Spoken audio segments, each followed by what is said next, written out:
Hello guys, welcome back to my channel. It's me, Teacher Mhea. So we're here right now at SM City, Iloilo. We will look for an AVR. So, pasok tayo. Alright guys, just stick around. Hanap muna tayo ng magandang AVR. Alright, so we're looking right now guys for an affordable AVR. So later we will explain why is it that we're using AVR and the importance of using AVR.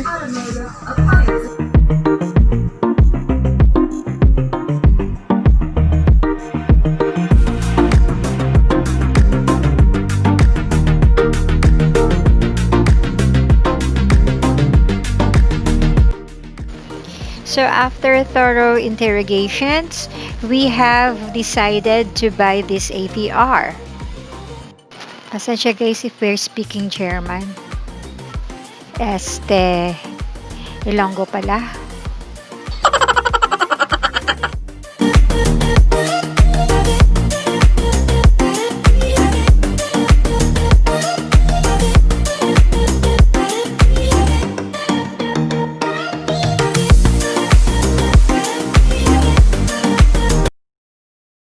Explain ko sa inyo sir, di ba sir naka-on na siya? Wala siya gyapon nga siga kay may delay siya nga 5 minutes. Pero kung may ginadalian ka mo, pwede ka mo di ka bypass sa green switch sa likod. Automatic masiga na siya. Testing ko isa-isa sir ha. Ang 110 amo ni siyang hindi pagsaksakan. Pero halimbawa, ma'am nag-run out. Pagbalik sa power, same lang man na siya gapon. Madelay na siya liwat. Wait, kaso kay may UPS man siya may backup sa? Bali, sa UPS na di matakot. Oo. So, wala kaso. Pero kaya ang UPS, sir, ano na siya ya? Backup na siya once sa mag-run out. Pero di naman pag yun, para hindi lang sa maigo. Oo. Sakto man na. Pero ulaton talang iya delay. Muning namin, ya kay Master Replan, di maguba tayo.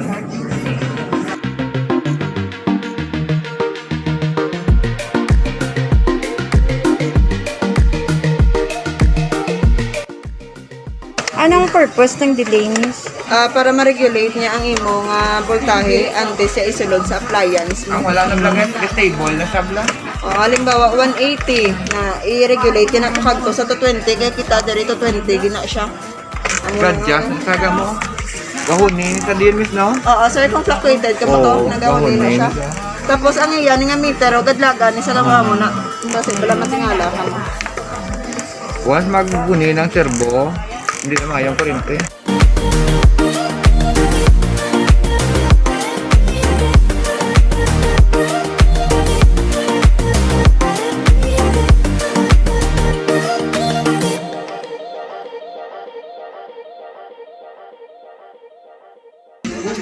Bali every time gali ka kung magano ga delay ni siya ya. Ti pila ka minutes ni? 5 minutes ng stabilization niya. Pero why nakaso kami UPS man? Ari now. Tan. Ara na. Oo. Okay na siya.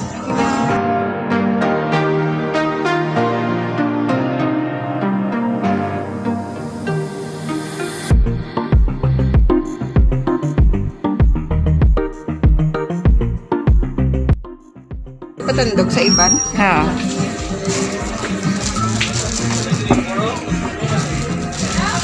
Kumo niya man ang mga gubang brush lang.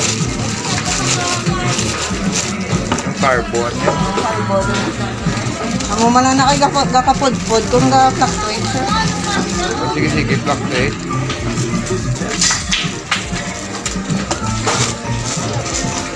Ari may dala na ka magali extra fuse ha. Oo. Sa overload dala. Ang fuse yan na nagalupok.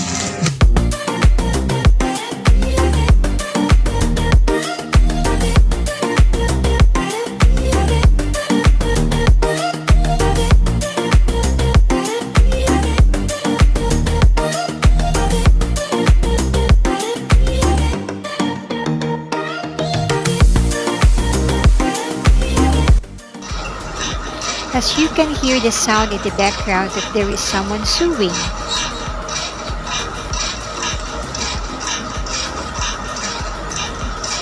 It's actually the sound of the servo motor that functioning to maintain the voltage.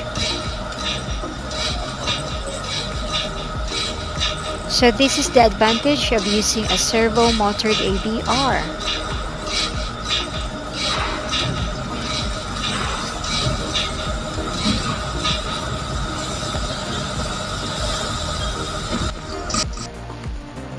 So this is now my new setup.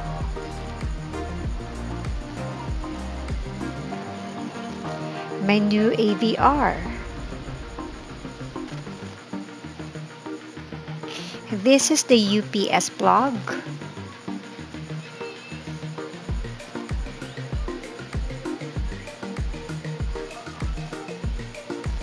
And the other one is our refrigerator's plug. Because temporarily I'm not in my classroom right now.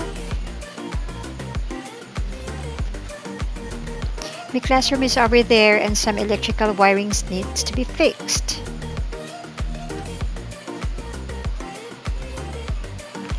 This is my UPS. This is the modem. This one is the CPU. This one is for my light just in case there is a sudden outage, so I have a backup light. And this one is for my monitor.